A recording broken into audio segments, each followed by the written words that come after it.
Magandang araw mga kasay. Nandito muli ako para muli pong mag-share sa inyo. Ang isi-share ko po ngayon itong Argao Taiwan. Well na po siya, kailangang i-trim na po natin ulit. May masyadong mahabang sanga rito. Medyo matagal na hindi na trim itong Argao Taiwan na to. Pero bago po natin sa i-trim, papalit tayo ng medium niya. Medyo iangat din po natin ito dahil masyadong mababa. Tingnan natin kung may mga branches tayo babawasin. Ito po ang umpisa natin para hindi masyadong mabang oras natin.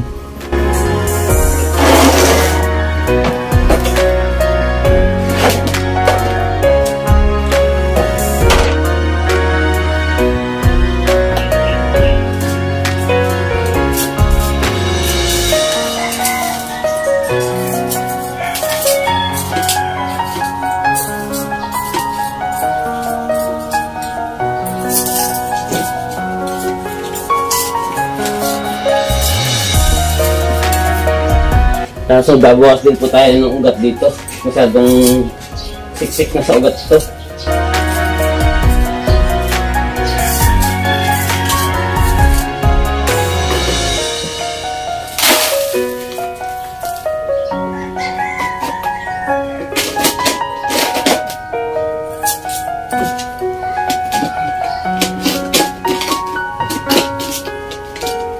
Ano nangyari? Ba't ang hirap matanggal?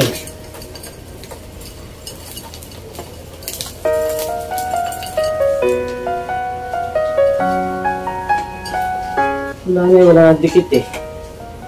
Wala ang lupa eh.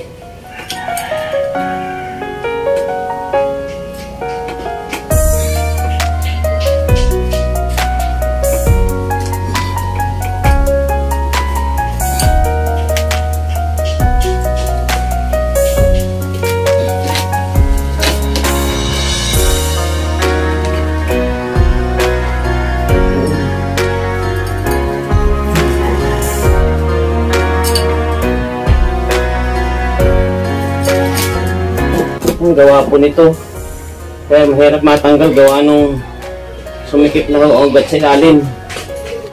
Kaya po pala mahirap matanggal. Ibang klase po pala itong pot na to. Ayun, mayroon pong parang awang pa sa ilalim, kaya sumasabit yung ugat niya. Kaya pala mahirap ako sa pagtanggal sa kanya.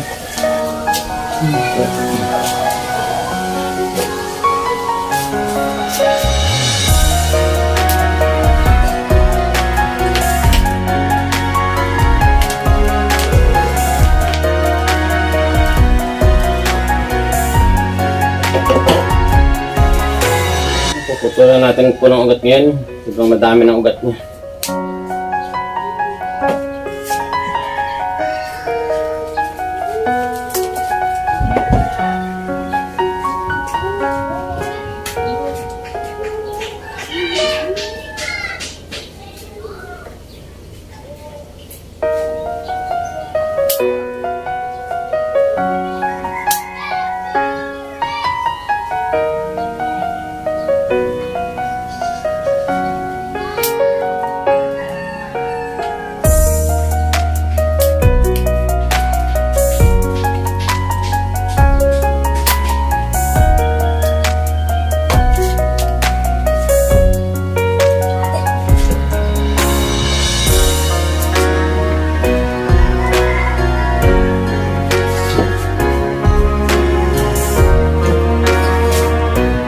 Pero dito pa rin po natin ilalagay.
naman kung mag-treatment na tayo. Tanggalin ko natin itong mahaba na to. Itong malaki na tumubo.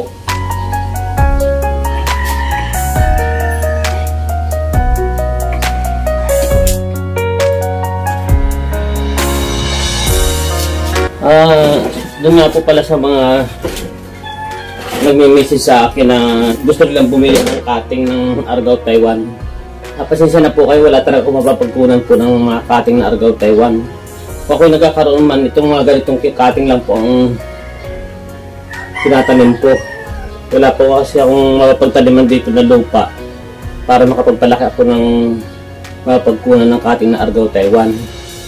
Kaya pasensya na po doon sa mga gusto mong bumili sa akin na nagme-message.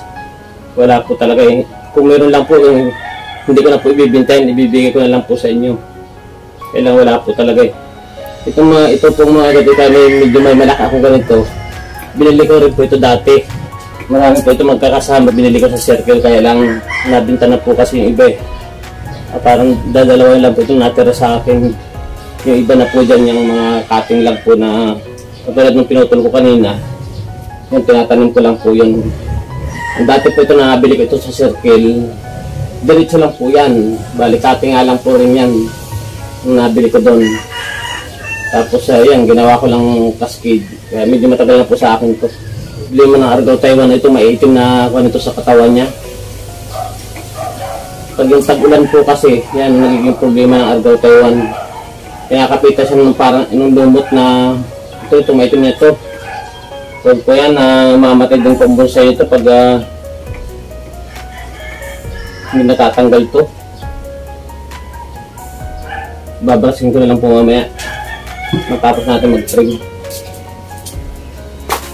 Ganito rin po yung kumakapit sa tugas eh.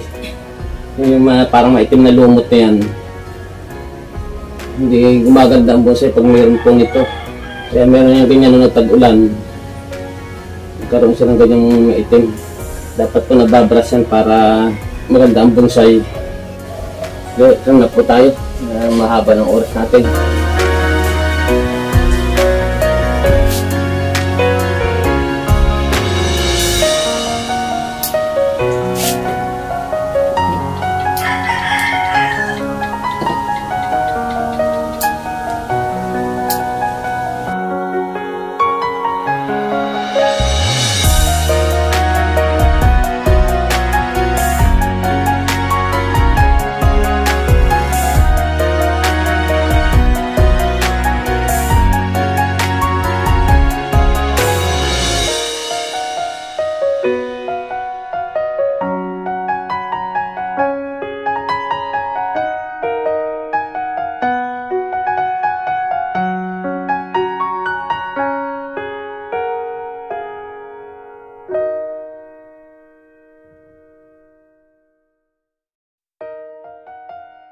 Hindi na po siya malusog.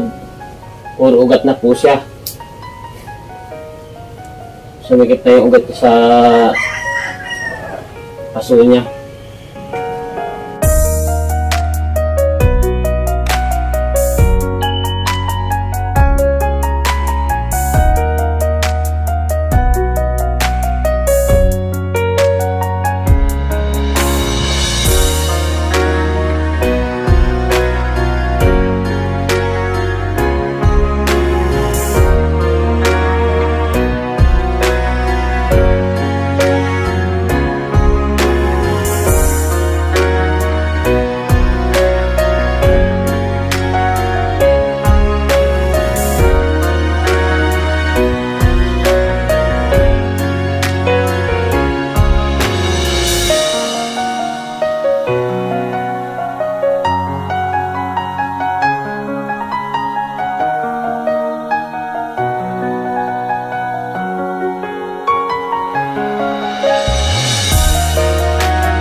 tatanggalin na rin po natin itong isang ito. Hindi masyadong mapansin itong isang ito gawa nito eh.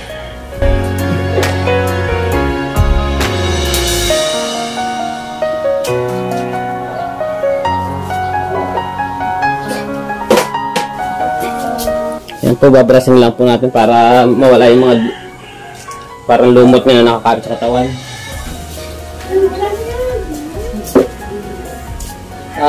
Dishwashing liquid po pwedeng pang linis ito rito sa katawan nito.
Natapos na po natin basin yung trunk niya para yung mga branches.